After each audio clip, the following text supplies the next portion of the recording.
Demorou, mas chegou a segunda parte sobre aspectos geográficos da cidade do município de José de Freitas. Demorei porque a demanda está daquele jeito. Colocaram o concurso tudo no mesmo dia, Brasileira, José de Freitas, Aldeias Altas, então tá corrido, mas eu consegui respirar um pouquinho e concluir essa missão de trabalhar com vocês aspectos geográficos, por isso que eu dividi em duas partes. E dando continuidade, se você chegou aqui agora, tem uma playlist só com aulas sobre o município de José de Freitas, então vai lá que você tem as outras aulas. E essa é a última aula, é a aula final, né, sobre aspectos geográficos. Qualquer coisa agora, ou você entra em contato comigo pelo WhatsApp para adquirir a apostila e entrar lá no grupo, onde está tendo revisões quase que diariamente. E tem muitas listas de questões já, são muitas questões. Eu perdi a conta, mas eu acho que tem mais de 60 questões. E até o dia do concurso, até o dia da prova, a gente vai estar ali, eu vou estar sempre disponível para tirar dúvidas, tá bom? Então é isso, vamos lá. Esses dados do IBGE de José Freitas, como eu já expliquei para vocês lá no site, você tem dados que eles podem ser de 2019, 2022, depende da referência.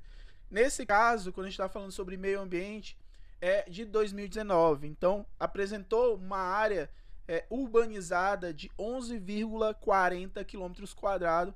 E, no entanto, os dados de 2010, se você fizer um comparativo, que pode ser uma das formas que a banca pode cobrar, ele pode colocar dois itens, tipo um item de 2019, 2022, mais atualizado, e comparar com alguns dados lá de 2010. Então, em 2010, eles revelaram desafios significativos, porque naquela época, quando teve o censo de 2010 e algumas informações do censo de 2022 estão sendo levantados, estão sendo colocados lá no site do IBGE, 39% contavam com o esgotamento sanitário adequado. E embora as vias públicas tinham uma taxa de arborização, né, que podemos considerar como razoável. Então, tinha ali mais ou menos 58,9% de toda a área ali urbana de José de Freitas.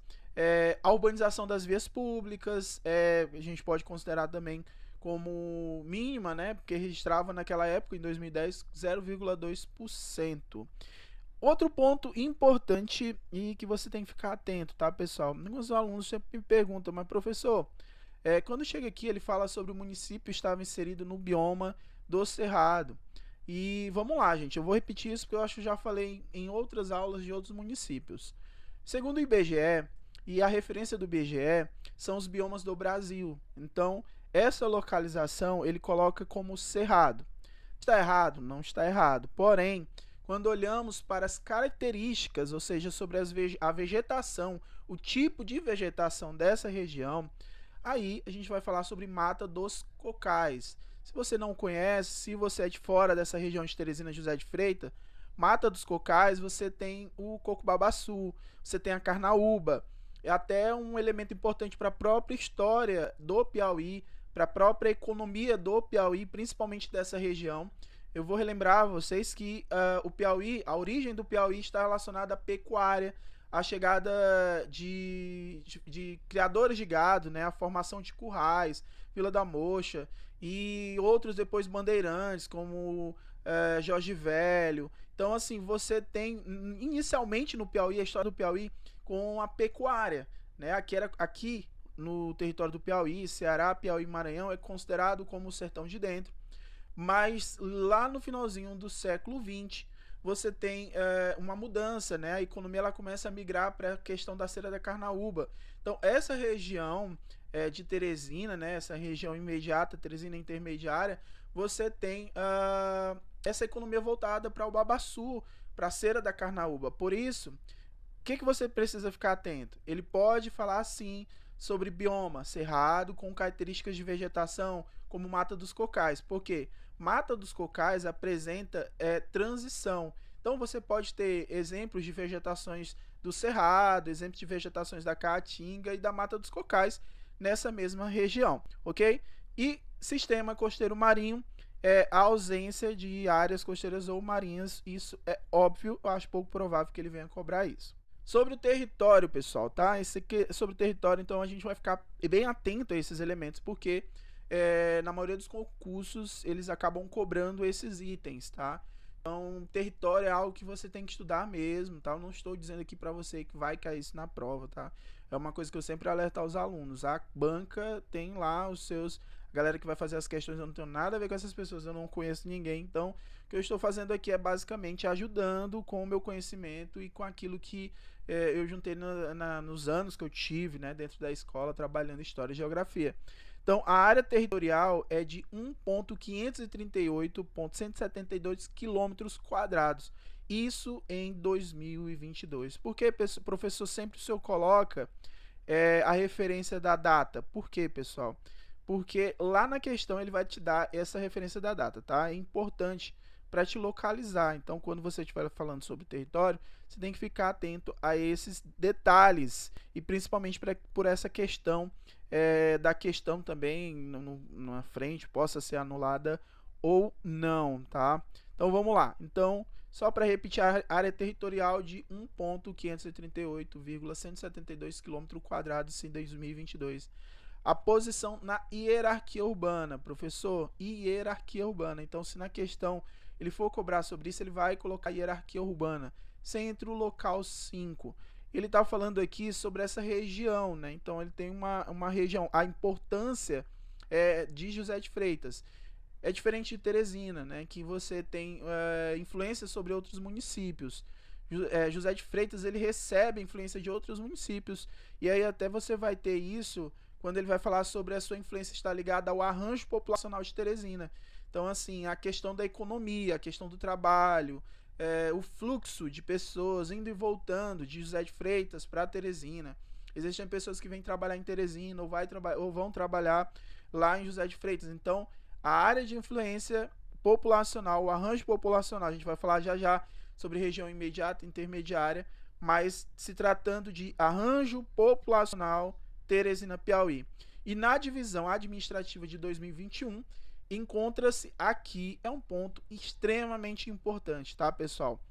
Eu não sei se vai ser cobrado, mas nos últimos concursos de municípios sempre eles cobram. Por exemplo, nos últimos, Nazária cobrou, e a Lagoinha do Piauí também, eles cobraram, e a Lagoinha é da banca da Legatus, então pode ser que venha cobrar isso. Eu acho muito importante, que é entender a região intermediária e a região imediata de Teresina. Portanto, região intermediária e região imediata de Teresina. Professor, como em alguns casos, alguns professores até às vezes solicitam, mas professor, eles não trabalham mais mesorregião, microrregião. Eu entendo que eu e você, como talvez as pessoas ou que trabalham com a área de geografia ou que está acostumado, entende que houve uma mudança, né? O IBGE mudou a forma como analisar esses aspectos e esses dados sobre essas regiões.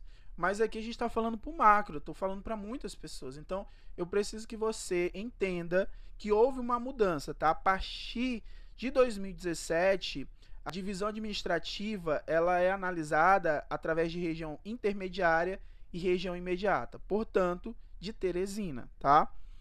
Antigamente, eles analisavam como mesorregião, portanto, era mesorregião centro-norte piauiense, e na microrregião de Teresina. Ah, professor, mas se eles não analisam mais dessa forma, por que o senhor está citando? Porque, novamente, pessoal, vamos supor que eu fosse um cara que fosse fazer a questão da banca, eu poderia comparar. Sabemos que hoje José de Freitas, gente, outra coisa, se eu em algum momento do vídeo eu falei o nome de outro município, é porque tá tudo embolado aqui na minha cabeça. Mas se em algum momento eles falarem assim, a região imediata de Teresina, mas antes, em uma outra classificação, José de Freitas se encontrava em qual mesorregião? Aí, centro-norte piauiense, você vai saber disso. Então, vamos arriscar, né? Vamos ficar atento a esse detalhe. Então, temos aqui a integração e alinhamento administrativo e econômico com a capital, com Teresina, com as regiões também circundantes, tá? E aí temos esses dados, são importantes, porque quando falamos sobre dados demográficos e geográficos, temos também a interconexão e independência de José de Freitas em relação a Teresina. Estou aqui com um café. Perdão, fez barulho, eu não sei. Tomando café. Hoje eu tô gravando essa aula, hoje eu vou gravar na quarta e vou lançar na quarta. E eu vou gravar ainda Brasileira. E ainda vou gravar Horizonte Ceará. Hoje eu vou gravar umas 3 aulas aqui, tá? Então, pra gravar todos esses vídeos tem que ser muito café. Pra gente trabalhar aqui tranquilo, tá? Então vamos lá. Ficou entendido, pessoal? Deixei nos comentários, tá? Graças a Deus estou recebendo muitos comentários, aí isso ajuda bastante. Se gente com alguma dúvida, pergunta, eu peço até compreensão de vocês se eu às vezes não responder ou deixar passar, porque é muitas perguntas, então em alguns momentos eu acabo às vezes me perdendo, mesmo que eu tem algumas pessoas que estão me ajudando nesse momento, tá bom? Então essas informações aqui, tranquilo, ok? Então vamos lá, vamos passar. Sobre educação, tá? Pessoal, esses dados novamente, professor, dado de 2010 está desatualizado. Não, gente, são os dados que estão lá no site do IBGE. Tem outras fontes que você pode analisar, tem outros sites que eles te dão esses dados até mesmo atualizados. E assim, eu tenho muito cuidado com isso, porque eu acredito que tanto a banca e a gente que está estudando, a gente quer ter segurança nas nossas respostas. Então, a banca ela tem que ter muito cuidado com a referência das fontes. Então, qual é a fonte mais segura? É o IBGE. Então, em 2010, José de Freitas exibiu uma taxa de escolarização de 98,7% para crianças de 6 a 14 anos. Já nos dados do IDEB, esse é um dado muito importante, que é o Índice de Desenvolvimento da Educação Básica. Em 2021, apontaram um desempenho de 4,8 nos anos iniciais e 4,3 nos anos finais do ensino fundamental na rede pública. Olha esse detalhe, gente, preste atenção sobre isso, tá, gente? Pode ter já os dados atualizados. Você mesmo fazendo a pesquisa agora, você encontra esses dados atualizados. Mas esses são os dados que estão lá no site do IBGE, tá? Então, minha referência é o site do IBGE, para não errar. Em 2021, contavam com 6.191 alunos no ensino fundamental e 1.670 no ensino médio, distribuído em 29 escolas de ensino fundamental e 6 escolas do ensino médio. Esses estabelecimentos contavam com 336 docentes no ensino fundamental e 110 no ensino médio. Olha só, pela minha experiência, esses dados que eles fornecem aqui, o número exato de escolas, eles constantemente são atualizados, né? Então pode ser que uma escola ela deixe de funcionar, ou outra, ou não, né? Então esses dados referentes a números de escolas, a gente tem que ficar atento sempre, tá? Então assim, eles vão te dar uma referência de ano. Então eles vão lá, em 2021, quantas escolas no ensino fundamental? Um outro detalhe que você pode, não tem como eu colocar aqui no vídeo, porque esses dados, esse levantamento de dados eu coloquei lá no grupo do WhatsApp. Então assim, eu coloquei lá o número de todas as escolas de José de Freitas, tanto da área urbana, da área rural, escolas filantrópicas, então assim, e também o nome de escolas, por exemplo, tem um dado aqui, eu vou aproveitar, vou fazer isso, tá? Eu vou mostrar para vocês uma coisa aqui, um site, vou me dar esse trabalho, vou fazer isso, eu vou mostrar esse site para vocês aqui, tá? Então, olha só, preste atenção aqui, ó. Pronto, olha só. Islágia Maria da Silva Carvalho, peço permissão. Seu trabalho é excelente, eu estudei o seu trabalho, muito bom.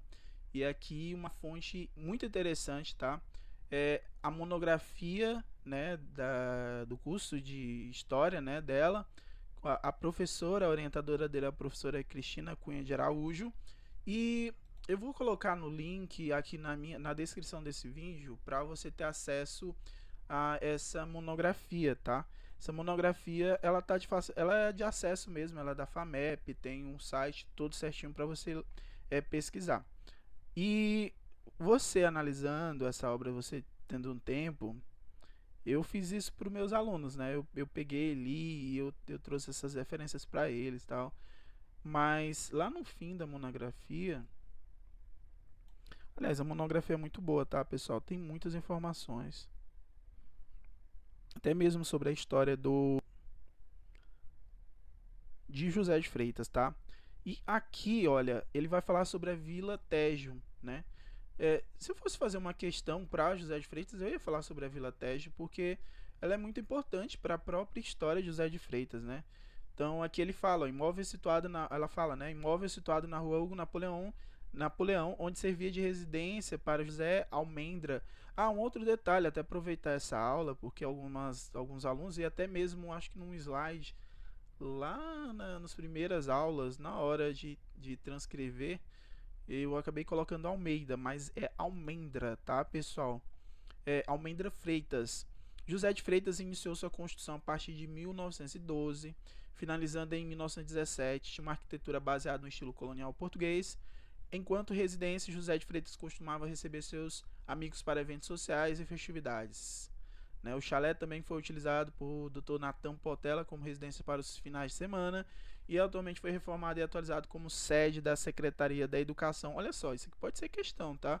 Esse texto, eu até trabalhei questões com meus alunos que eu estou acompanhando lá no grupo do WhatsApp, tá, pessoal? Então aqui esse é o acervo pessoal. E aqui ela fala, é o brilhante trabalho dela, né, sobre a Casa Almendra, algumas fotos sobre as escolas. Olha que detalhe importante aqui, que riquíssimo essa questão das informações aqui, ó. Escola Pedro Sampaio, unidade escolar Pedro Sampaio recebeu esse nome em homenagem ao padre Joaquim José de Sampaio Castelo Branco. O imóvel está localizado na rua Hugo Napoleão e sua criação deu-se no início de 19 de abril de 1928, sendo, olha que informação interessante, sendo a primeira escola pública instalada no município de José de Freitas. Então eu vou colocar o link para vocês terem acesso a essa monografia da Islágia Maria Silva Carvalho. Se ela estiver assistindo meu vídeo, eu peço permissão, tá? Para fazer, mas eu acredito que a sua obra é muito importante, porque enriquece muito, contribui bastante com o conhecimento sobre a arquitetura de José de Freitas. Você está de parabéns, eu acho louvável demais. Minha monografia é sobre Demerval Lobão, né? Então lá eu falo sobre a feira de Demerval Lobão, sobre toda aquela organização, feira, mercado, igreja. E a sua monografia é perfeita. Se eu estivesse na banca, eu daria 10. Então parabéns, viu, pessoal? Vou deixar o link. E pronto, voltei. Tá? Organizar aqui novamente. Então a gente voltou aqui. Mas vamos continuar. Pra gente deixar nossa aula dinâmica pra gente não parar. Como diz o Manelzinho. Economia, galera. Então vamos lá. Esses dados também do IBGE de 2020. José de Freitas apresentou um produto interno bruto, que é o PIB per capita de 9.650,85. Essa informação é relevante porque ele está falando sobre a questão econômica, a importância da produção interna em José de Freitas, tá? Então, como a gente falou sobre economia, ele mede o que seria essa renda, né, essa produção, produto interno bruto. Ele indica a média de riqueza por habitantes no município e, no caso, no ano de 2020. Uma parcela significativa, ou seja, ali por volta de 89,3% das receitas municipais foi proveniente de fontes externas. Isso em 2015, tá? Então a gente está só trabalhando um pouco os dados aqui. E há uma dependência em recursos provenientes de fora do município para a finança de José de Freitas. Como eu falei para vocês, José de Freitas depende muito dos municípios que estão ali como vizinhos, né? Principalmente Teresina. Uma outra informação relevante, eu quero até pedir perdão também para alguns alunos que vieram, um aluno em específico vai me perguntar, porque às vezes eu dou algumas informações e não está no slide, ou então não está sincronizado. É porque essas informações são as informações que eu tenho, que eu passo o pessoal lá no grupo. Então, às vezes, pro slide não dá para botar todas essas informações. Então, eu estou tentando de forma oral aqui, né? Ou seja, na minha oralidade, tentar passar para vocês essas informações. Então, em relação ao Índice de Desenvolvimento Humano Municipal, né? É o IDHM, que é municipal. E os dados que a gente tem de 2010, o município ele registrava um índice de 0,618. E aí, assim, qual o que podemos entender daqui? Que temos uma condição de desenvolvimento humano moderado, principalmente naquela época. E isso traz alguns reflexos também na questão da saúde, da educação e da renda. Professor, mas eu posso encontrar outras informações mais atualizadas sobre o Índice de Desenvolvimento Humano Municipal? Pode, tá? Então você pode dar uma pesquisada rapidinho que você vai encontrar. Esse é os dados que estão lá no IBGE. Então, o IBGE, como os dados, eles que já foram coletados e é seguro para eles vão atualizar constantemente isso no futuro, mas até esse momento é esse o dado que temos ali. Uma outra informação importante é sobre o censo agropecuário, tá? E outro detalhe, tá, gente? Quando a gente vai pegar o censo ele acontece regularmente, mas censo agropecuário ou censo demográfico, ele existem datas para isso acontecer. E o censo agropecuário, ele aconteceu em 2017. Então, lá nesse censo agropecuário, por isso que é muitos detalhes. Gente, cuidado, tá, gente? Olha o enunciado da questão, lê com calma, tá? Às vezes as questões da Legatus, elas são tranquilas. Às vezes eles procuram umas questões que são muito específicas. E é normal, porque é do conhecimento da região. Então, a área dos estabelecimentos agropecuários na região é de 113,419 hectares. E dentre os produtores, a maioria, né, 77.222 hectares são indivíduos, enquanto 34.380 hectares correspondem a condomínios, consórcios ou união de pessoas. E aí você tem esses dados que eu vou colocar aqui para você analisar e até mesmo aí na tela para que você possa só printar, né, caso você queira estudar depois. Esses dados são referências, tá? Então, aí desde distribuição de terras e parceiros, então eu vou passar porque que ele só está só meio que dando esses dados como informações para a gente, tá bom? Uso da terra, lavouras, 31.230 hectares, culturas permanentes, 1.493 hectares, culturas temporárias, 29.737, e aqui ele vai continuar falando sobre as pastagens, tanto naturais plantadas, matas e florestas dos sistemas agroflorestais, 39.526 hectares, tá? Essas informações são muito detalhes, porque é muito número, então assim, é só para que você possa ter como referência, tá bom? Então ali, essas informações anteriores eram sobre o censo agropecuário de 2017. Agora, quando você vai falar sobre o tema pecuária, pronto, aqui, gente, ó, vamos saber dividir aqui, tá? Censo agropecuário aconteceu em 2017, são aqueles dados que eu falei anteriormente. Aqui são os dados da pecuária em 2022, tá bom? Então, se lá no enunciado da questão ele falar assim, os dados da pecuária em 2022 são esses dados. Se ele falar sobre censo agro, porque o censo é uma contagem, eles estipulam uma época, 10 em 10 anos, para que eles possam estabelecer métricas desses dados. Então, pecuária em 2022, o efetivo de rebanho era de 14.001 cabeças, e aqui ele vai falar sobre vacas ordenhadas, produção de leite, valor financeiro do leite. Outros animais, nessa sequência você tem caprinos, 24.821 cabeças, suínos, 27.062 cabeças, ovinos, 20.141 cabeças, equinos, 1.842 cabeças, e aves, galinhas e galiníceos. Tem outro detalhe, às vezes você vai encontrar eles nem colocando os galiníceos, né? Mas ele está dentro da pecuária, tá? Dependendo do dado, às vezes, por exemplo, os dados de 2019 não tinham essas informações sobre aves, mas já na pecuária em 2022 tem essas informações, tá? Então aqui você percebe que em número de cabeças você tem mais aves, tá? E isso aves em tudo, né? A gente está falando só da galinha, né? Só a galinha, mas todo tipo de ave que são criados ali é o maior número de cabeças. Então, no enunciado da questão também você tem que ficar atento a isso, porque ele pode falar o número de cabeças, qual é o desses dados, qual é o que mais tem o número de cabeças. Aí você vai ter aqui as aves, tá, pessoal? Então, fiquem atentos a esses detalhes. Produção agrícola, né? A produção de culturas fundamentais, e aí você tem arroz, né? Área colhida e plantada de hectares. Quando ele está falando sobre produção agrícola, em muitas das questões que eu já vi sendo levantadas, eles falam sobre as toneladas. Então, ou o valor financeiro, para saber se está acima ou abaixo de um número tal. Mas aqui em produção total de arroz você tem 998 toneladas, ou seja, mais toneladas do que o feijão. Então, até aqui a gente já pode analisar que entre arroz e feijão, arroz tem mais toneladas, porque feijão tem 335 toneladas. Mas, por exemplo, tem um menor rendimento médio de 452 kg por hectare, mas o valor de produção do feijão é maior do que arroz. Então vamos supor que tem uma questão lá que fala assim, ó, em termos de toneladas, qual dessas duas, entre arroz e feijão, quais das duas possuem maior produção total? Você vai, claro, você vai marcar o arroz, né? Porque é 998.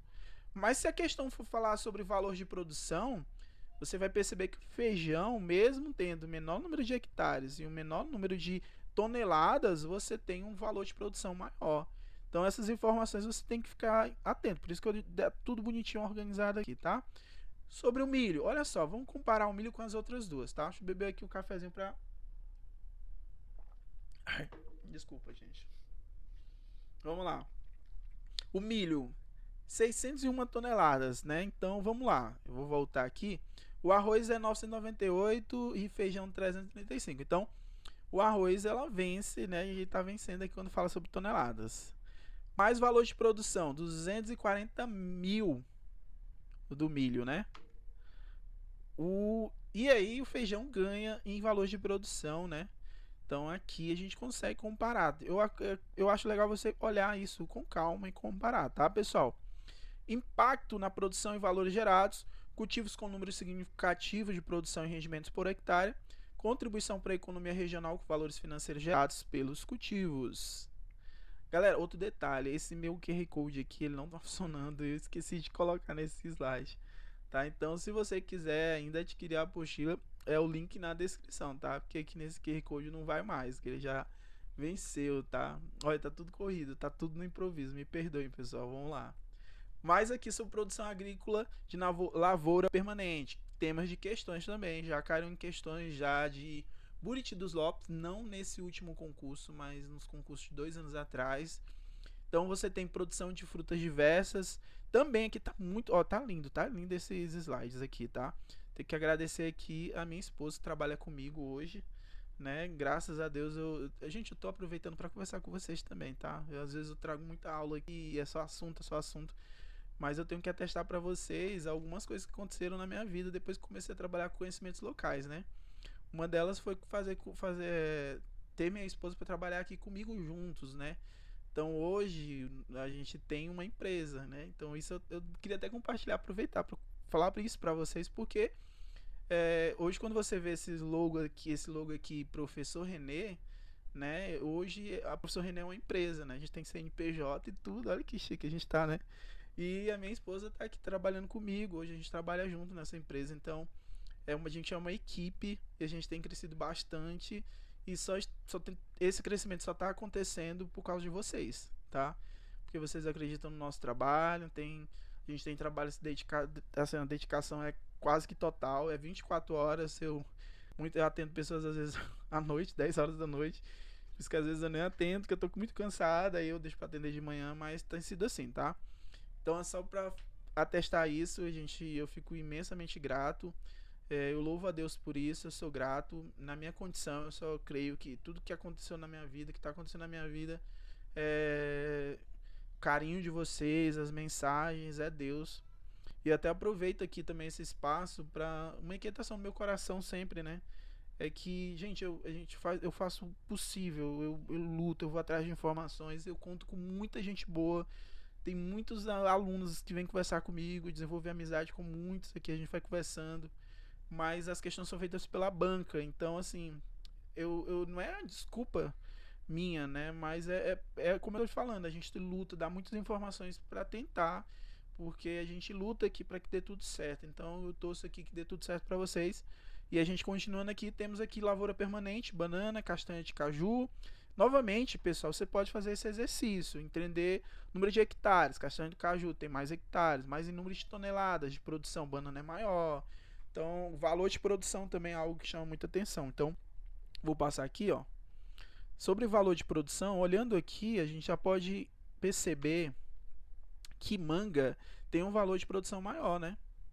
Mas em toneladas, também, a manga em toneladas também ganha, né? Isso na questão da lavoura permanente. Tem essa diferença aí, né? Muitas coisas, né, gente? Vou passar aqui, ó. Lavoura temporária. Arroz, você tem, ó, 660 toneladas. né? Essas informações também a gente já trabalhou aqui. E aí você tem outros cultivos. Novamente o valor de produção muito alto do feijão, né? Acima do arroz. E aqui o de cana-de-açúcar, gente, provavelmente é 50 mil, tá? Essas zerozinhas a mais aí eu acho que foi erro de digitação, tá? E aí eu vou confirmar, ou vocês podem confirmar depois, dar uma olhadinha, tá bom? E vamos lá. Sobre turismo, gente. Eu coloquei alguns pontos aqui pra gente analisar e eu não vou nem me estender tanto, tá? Eu só vou dar essas informações. Temos o festejo da padroeira Nossa Senhora do Livramento. Ele é celebrado entre 6 a 15 de agosto. Aí você tem várias visitantes que vão para a cidade. José de Freitas é muito conhecido também pelo Zé Pereira, né? Além da questão do banho mesmo, né? Você tem muitos elementos, mas sobre religiosidade, você tem uns festejos da padroeira Nossa Senhora do Livramento. Você tem um turismo na zona rural, a Vila Pagã, né? Espaço cultural e religioso cerca de 30 quilômetros da sede do município. Atrai centenas de visitantes também lá e você tem trilhas, tá? E essas são as informações, tá, pessoal? Gente, eu poderia mais, mas é o que eu posso nesse momento oferecer aqui. E quero aproveitar e agradecer a todos que fizeram parte desse processo, a todos também que mesmo não adquirindo a apostila, mas deixaram like, se inscreveram no canal, divulgaram meu trabalho. Eu fico imensamente grato e honrado. E como testemunhar isso, eu venho aqui agradecer a todos. O alcance nesse momento é de muitas pessoas. Eu quero aproveitar então esse alcance para dizer para vocês que as coisas elas fluem, a gente recebe coisas, porque uma coisa que eu acredito bastante é que valor gera valor. Então assim, preço, a gente tem preço para tudo nessa vida, mas valor ele é agregado. Então, nesse momento, o valor que vocês geram para mim de pensamento positivo, de elogio, de palavras positivas, é um valor que eu quero retribuir para você. Da mesma forma que às vezes, infelizmente, a gente encontra, né, nesse caminho muitas pessoas ruins, que às vezes acabam gerando negatividade, mas eu acredito que quando você tem Deus e Deus ele te direciona para fazer as coisas, em tudo que você faz você é abençoado. Então aqui agora eu quero deixar isso para você, tá? Eu quero que você sinta-se abençoado, que você tenha paz e tranquilidade na hora de fazer a prova, que você entenda que tudo na vida tem seu tempo. E o melhor é entender que Deus ele está no controle das coisas. Então, eu não vou enganar vocês de forma alguma e dizer que não, eu sou dependente de Deus. Então, é uma coisa que para mim é inegociável. Então, eu tenho que louvar a Deus e agradecer por esse momento para a gente concluir esse projeto, tá bom? Aqui eu deixo um até logo. Você pode me seguir nas minhas redes sociais, lá no Instagram, Daniel Ren, ou se colocar Daniel René, professor Daniel René, você vai me encontrar. Para outros concursos, se você tiver interesse sobre conhecimentos locais e regionais, você é só me mandar no WhatsApp, link na descrição, a gente conversa, tá bom? Então é isso, abraço, que vocês tenham um sucesso em tudo que vocês fazerem aí, tudo organizado. Abraço, professor René, e até uma próxima.